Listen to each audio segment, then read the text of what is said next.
नेता और पश्चिम बंगाल की मुख्यमंत्री ममता बनर्जी का फेवरेट स्लोगन है खेला होवे। खेला होवे,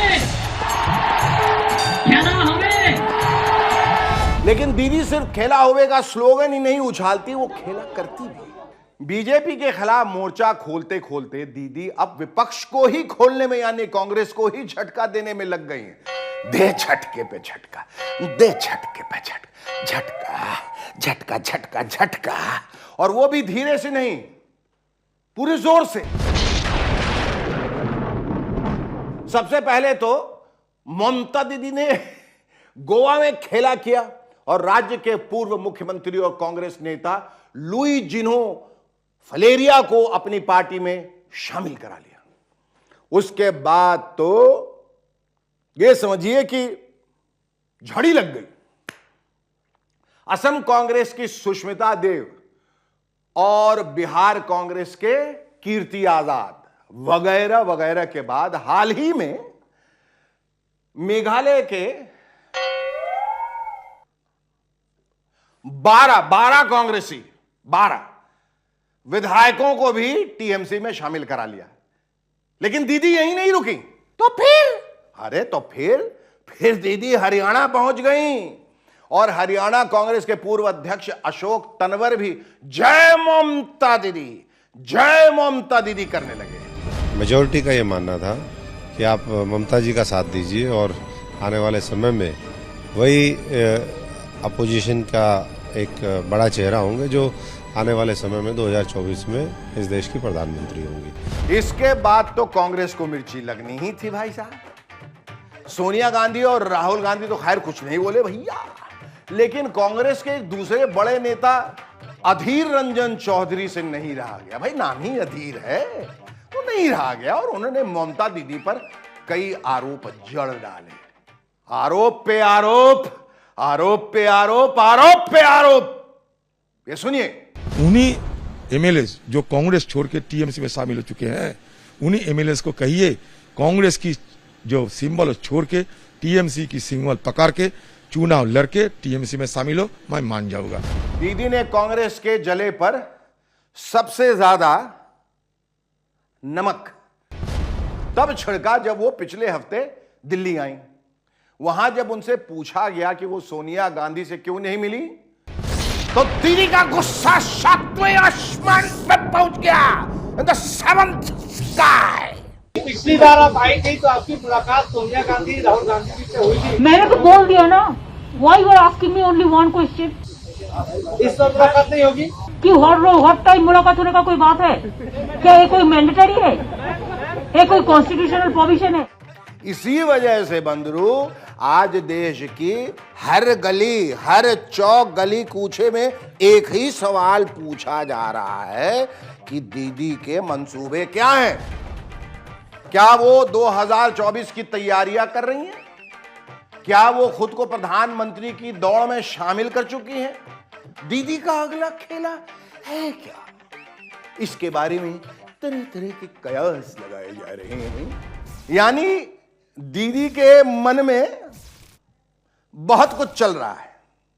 खैर, वो पॉलिटिशियन हैं और पॉलिटिक्स में खेला करने का उनको पूरा अधिकार है। वो बीजेपी से लड़े या कांग्रेस से भिड़े, हमें क्या है? लेकिन एक बात जो मुझे समझ नहीं आती वो ये कि दीदी आखिर स्वामी जी के चक्कर में कैसे पड़ गई? क्या दीदी किसी बाबा के चक्कर में है क्या? अरे नहीं पुष्पा, नहीं रे, ऐसा नहीं है। दीदी एक बहुत ही डेंजरस स्वामी से मेलजोल बढ़ा रही है। डेंजरस। स्वामी जी का नाम है, सुन रहे हो ना बंदरू? Any guesses? स्वामी जी का नाम है सुब्रमण्यम स्वामी। अरे भाई क्या है, अगर Subramanian Swamy is a senior person, is a BJP MP, अगर उन्होंने हमारे साथ भेंट करने के लिए अगर उन्होंने आग्रह प्रकाश करते हैं तो मीट करना क्या खराब होता है? You can meet anybody. If anybody is interested to meet you, what is the harm?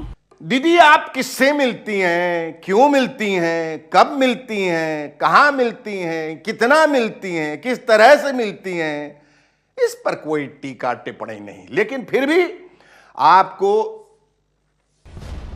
आगाह करना मैं अपना धर्म समझता हूं। दीदी दीदी कई बार बड़े बड़े नेता बड़ी बड़ी गलतियां कर देते हैं। सुब्रमण्यम स्वामी जी के बारे में तो आप जानती ही होंगी कि उनकी सबसे बड़ी खासियत क्या है। क्या है? अरे ठहर यार, धीरे बोल। उनकी सबसे बड़ी खासियत यह है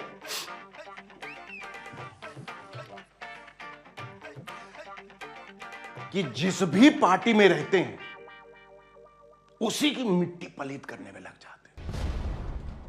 सच कह रहा हूं, यही उनका इतिहास है दीदी।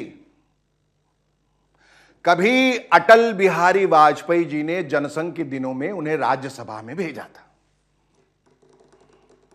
नारायण नारायण। उसके बाद स्वामी जी ने उनके साथ क्या किया ये तो आपको मालूम होगा ही।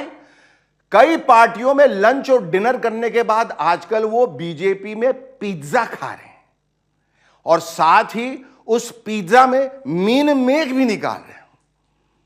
अमा यार, इसमें टॉपिंग्स कम है यार। नहीं जमा नहीं। और ये गोल क्यों है पिज्जा, ये चौकोर क्यों नहीं?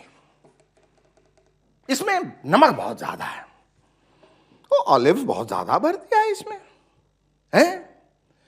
और इसमें मुझे चीज तो दिखाई नहीं दे रही है, चीज की कमी है।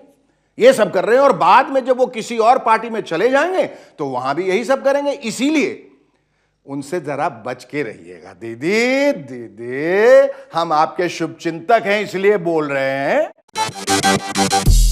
आज के पोल खोल में हुजूर मालिक महाप्रभु बस इतना ही। अगले हफ्ते आप लोगों से एक बार फिर मुलाकात होगी। तब तक के लिए मुझे और मेरे बंदरू सर को इजाजत दीजिए। चल बंदरू।